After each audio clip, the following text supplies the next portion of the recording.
ہمیں بھی چاہیے اپنی زندگی میں اگر کامیابی چاہتے ہیں تو کامیابی کی تعریف ایک دنیا کرتی ہے، کامیابی کی تعریف ایک اسلام بھی کرتا ہے۔ دنیا کیا تعریف کرتی ہے کہ سکسیس کسے کہتے ہیں، کامیابی؟ آپ بچے اسکول میں پڑھتے ہیں، کالج میں پڑھتے ہیں، ٹی وی، سوشل میڈیا، دنیا اپنی کامیابی کا اظہار کرتی ہے۔ یہ کر لو، ایسا کر لو، یہ پڑھ لو، یہ بن جاؤ، یہ ہوگا تو کامیابی ہے۔ اس کے اپنے پیرامیٹرز ہیں، ہر جگہ کامیابی الگ ہے۔ ماں باپ کے لیے بچہ کامیاب کب ہے؟ چاہے وہ جتنا ہی اچھا ہو، لیکن جب تک اس کے اچھے مارکس نہیں آتے وہ کامیاب نہیں ہے۔ ایٹ دا اینڈ یہ کہتے ہیں کہ یہ کیا کیا؟ تو ہر شخص کی نگاہ سے کامیابی الگ ہے، مگر پروردگار نے جو انسان کو بنایا ہے اسے بھی بہرحال کامیابی کی طرف گامزن کیا ہے۔ اس کی کامیابی کیا ہے خداوند متعال کی نظر؟ اسی کے لیے اللہ نے 1,24,000 کو بھیجا تاکہ یہ انسان کامیاب ہو سکے، اور اس کی کامیابی کو ظاہری مادے کی ترقی پہ نہیں رکھا، بلکہ اس کی کامیابی کو باطن کی ترقی پہ رکھا ہے۔ ظاہر تو انسان جو ہے وہ دھوکہ بھی دے سکتا ہے، انسان ظاہر میں اچھے کپڑے پہن کر اور اچھی خوشبو لگا کر کچھ بھی بن سکتا ہے، لیکن کیا اس کا باطن بھی خوشبودار ہے یا نہیں ہے؟ کیونکہ جب آپ دنیا سے جاتے ہیں تو یہ جو آپ کا ظاہر ہے یہ تو بہرحال آپ قبر میں ڈال دیں گے، اور یہ قبر میں تو بہت جلدی ختم ہو جاتا ہے، ہڈیاں رہ جاتی ہیں، بدن تو ختم ہو جاتا ہے، مگر ہم کہتے ہیں جی فشار قبر، عالم برزخ، وہ جو سارا کام ہو رہا ہوتا ہے وہ کس پہ ہے؟ بدن پہ تو نہیں ہے، تو وہ انسان کے باطن پر ہے۔ وہ جو سافٹ ویئر اللہ نے انسان کو دیا ہے، وہ جو اس کی روح اس کے ساتھ ہے، یہ سب وہ برداشت کر رہا ہے۔ تو ہم دنیا کی جتنے بھی علوم ہیں یا ظاہری دنیا کی یونیورسٹیز ہیں، وہ انسان کے ظاہر کو اچھا بناتی ہیں۔ بہت ساری جگہوں پہ ضروری بھی ہے علم حاصل کریں، اچھی تعلیم لیں، شعور لیں، ظاہری طور پر آپ اچھے انسان بھی ہوں، ضروری ہے، معاشرہ اچھا ہونا چاہیے، گلیاں اچھی ہونی چاہیے، صفائی ستھرائی ہونی چاہیے، خوب یہ ظاہر اسلام بھی اس کی ترغیب کرتا ہے، لیکن اصل چیز کہ جس کے لیے اسلام دیتا ہے وہ ظاہر اس کو ڈیفائن نہیں کر سکتا۔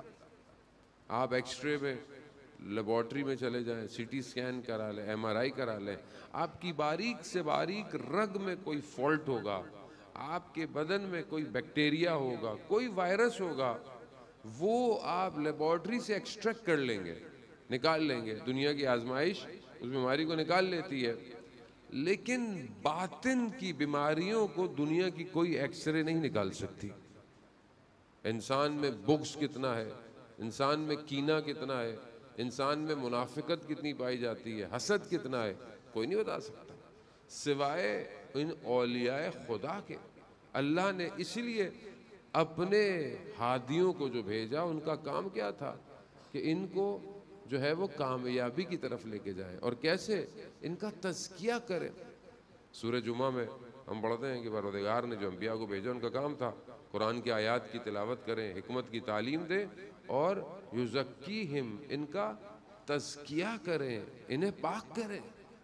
یہ جو پاکیزگی انبیاء کر رہے ہیں یہ ظاہری پاکیزگی نہیں ہے، یہ باطن کی پاکیزگی ہے، اور یہ باطن کی پاکیزگی تبھی ممکن ہے کہ جب انسان آخرت کی طرف متوجہ ہو۔ جو شخص آخرت کی طرف متوجہ نہیں ہے اسے خدا کا خوف نہیں ہے، جسے خدا کا خوف نہیں ہے وہ دنیا میں کوئی بھی چیزوں کو اس طرح انجام نہیں دے گا۔ اسی لیے اسلام یا قرآن کی تعلیمات بار بار انسان کو آخرت کی طرف متوجہ کراتی ہے۔ سید الشہداء امام حسین علیہ السلام، اللہم صلی علی محمد، امام جب عمر سعد لعین سے گفتگو ہے اور آخری گفتگو میں جہاں دیکھا کہ وہ نہیں مارا تو کیا کہا؟ کیا تیرا آخرت پر ایمان نہیں ہے؟ اگر باقی چیزیں نہیں ہیں تو آخرت پر تو ایمان ہونا چاہیے، لیکن جب انسان آخرت سے ایمان ہٹ جائے تو پھر انسان اپنے وقت کے امام کے قتل کے لیے اپنے آپ کو آمادہ کرتا ہے۔ وہ یہ کتنا خطرناک ہے، اور یہ چیز آہستہ آہستہ انسان کے وجود میں پینیٹریٹ کرتی ہے. آپ یہ نہ سمجھیں کہ یہ جو لوگ کربلا میں آئے تھے یہ لوگ پہلے دن سے ایسے تھے، نہیں. شمر جو ہے وہ امیر المومنین علیہ السلام کے ساتھ ایک جنگ میں امام کے ساتھ ہے. اب آپ خود تصور کریں کہ جو امام کے ساتھ ہوگا لیکن یہاں کہاں پہنچ گیا.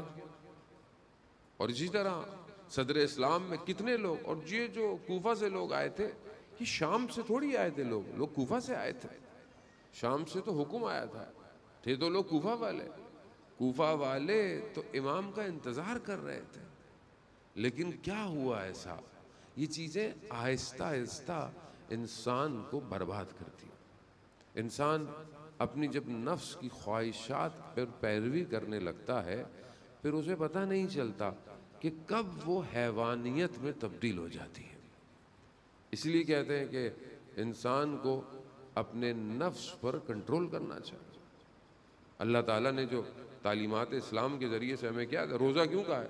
روزہ مگر خدا کو ہمارے بھوک اور پیاس کی ضرورت ہے؟ نہیں، وہ ہمیں ایک مہینہ ایسا دیتا ہے کہ پریکٹس کرو. کس کی؟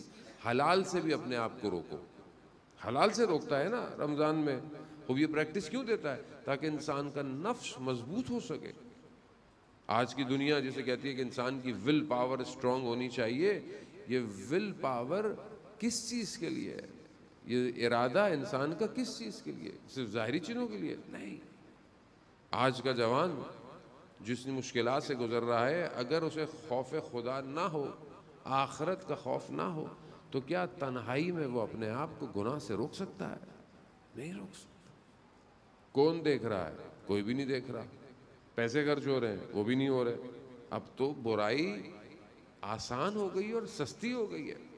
پہلے زمانے میں اگر وہ خدا نخواستہ کو برائی کام کرنے جاتا تو اسے بڑی دور جانا پڑتا تھا. ابھی تو نہیں ہے ایسا. کیا چیز ہے جو انسان کو بچا سکتی ہے؟ وہ صرف اس کے اپنے نفس کی تربیت.